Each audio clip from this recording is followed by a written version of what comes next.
માળિયાહાટીના સામૂહિક આરોગ્ય કેન્દ્ર દ્વારા રેલવે સ્ટેશન ખાતે પેસેન્જરો તથા રેલવે સ્ટાફની સ્ક્રીનિંગ કરાયું। Story report by Pratap Sisodia, Maliya Hatina.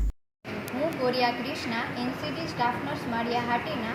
તારીખ 13/3/2025ના રોજ સરકારશ્રી દ્વારા ચાલુ કરેલું એનસીડી સ્ક્રીનિંગ કેમ્પ અંતર્ગત માળિયાહાટીના રેલવે સ્ટેશન ખાતે કેમ્પ યોજાયો, જેમાં બહોળી સંખ્યામાં લોકોએ લાભ લીધો।